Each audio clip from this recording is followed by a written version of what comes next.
Hey guys, what's up? It's Ricardo, junkguysdfw.net. I am a junk removal business owner. I have been doing junk removal for the last 15 years. And today I want to give you the 5 most common mistakes to avoid when you're an owner and you're starting a junk removal business. So let's get right into it.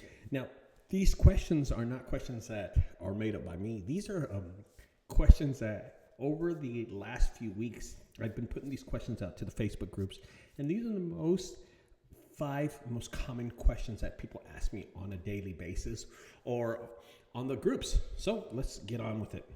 And number 1, I would say, was underestimating what it costs to start a junk removal business.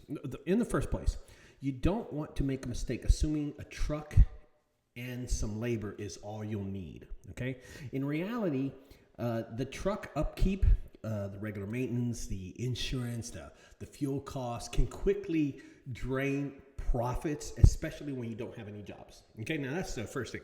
Second thing is you're going to need licenses, you're going to need permits, you're going to need, and everything varies by location. So do some research, because in some states, unlike Texas, you don't need a permit. You don't need a license to do this, but in other states, you definitely do.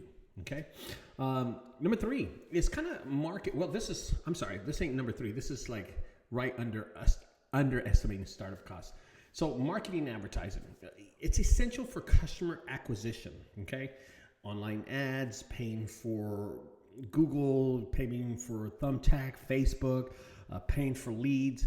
It costs money. So that's another thing you don't want to mess up. You want to be able to afford that things. And when you start up your business, be sure you know what you're doing, because these people are here to rip you off. They're just here to rip you off. Okay, guys?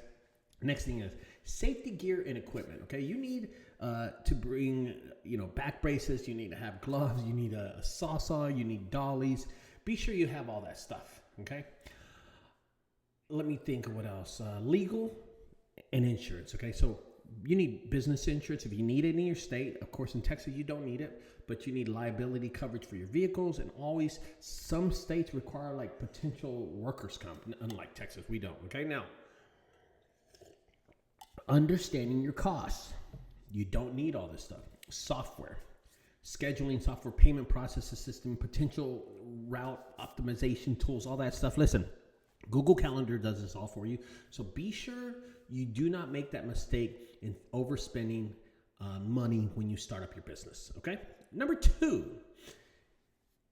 ignoring pricing strategies. And what I say is that either you're going to have a flat rate for something or you're going to price something, right? For instance, you can have a flat rate like I do for refrigerators, $45, but if they're indoors, they're $100. If they have food in there,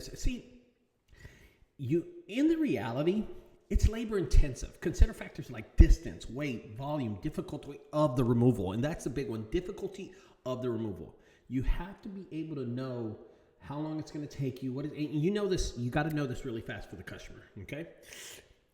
When you're pricing something, competitive analysts, you have to research what other companies that are local, that are your competition, what they're charging, and then adjust accordingly. You don't want to be the highest price person. You don't want to be the cheapest price person. You want to be the person that's right in the middle. Okay. Here's another one. Offer different price points on factors, like what kind of junk it is. For instance, if it's like a ton of feathers or a ton of bricks, there's going to be totally different. So you can't have single pricing, and you can't have pricing that is just individualized or a straight flat rate for that. You got to have different pricing points, okay? And here's another thing, transparent pricing, and this is going to go a long ways. Clearly communicate what you're going to price the customer with. You got to be upfront to avoid any disputes, to avoid actually anything that's going to piss them off and not pay you. Okay. Number 3, neglecting customer service.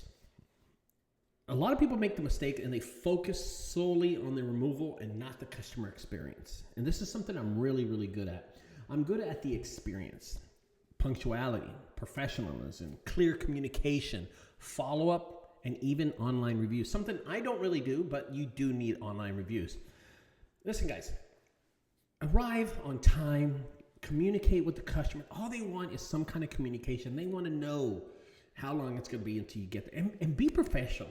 Maintain a friendship, a courteous, be respectful, demeanor with all the customers.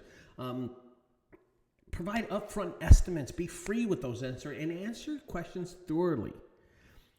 Follow up. If they don't hire you, follow up. Or if they don't, you just finished a big job, tell them thanks. They appreciate that stuff. They do appreciate that stuff. And encourage customers to give you reviews. It's so easy to manage your face-to-face conversation, but to manage online reputation is another thing, okay? Number 4, overlook safety and compliance, okay? Mistake. Here's a mistake people make. Disregarding your safety when you're at a job site, okay? In the reality, you got to be careful with your body. You can hurt yourself, propping, lifting techniques, ankles twisting. Ensure that if you even hire somebody, tell them, let them know, dude, this is not an easy job. Watch out for nails when you're grabbing stuff. So I always think about this, that people get in this business and don't think it's hard on your body. It is, especially when you're 49 like me, okay? It is. It's hard on your body, okay? And maintain anything that's necessary to run your business for like license and the permits also, because that's important, okay? And insurance, especially insurance, so you can avoid any of those legal, anything that's legal, okay? Any issues that you'll have in there. And here's something I do.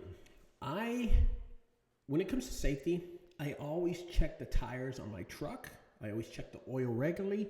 I'm always doing, I conduct a regular vehicle inspection and kind of like, to prevent anything from breaking down, put it that way, okay? So don't ever overlook your safety and compliance. And number 5, which is the last one, guys.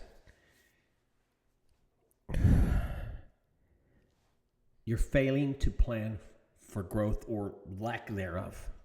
Mistake, not planning to scale your business or not adapting to the changing market conditions, because that's a huge one. And in this, I'm going to talk about scalability. Determine how to handle the increased demand, whether it's hiring more staff, acquiring more trucks or more trailers, or expanding the service areas. You always want to be number 1 in your area. Always number 1 in your area, okay? Number 2, catch up with the market trends. Stay informed about the industry trends or any new technologies that are coming out.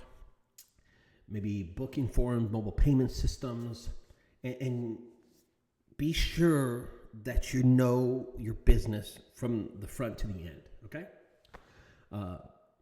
Here's another one, financial planning. Always know what you're spending on expenses, not on the amount of jobs you're getting. Because see, guys, here's what kills a business.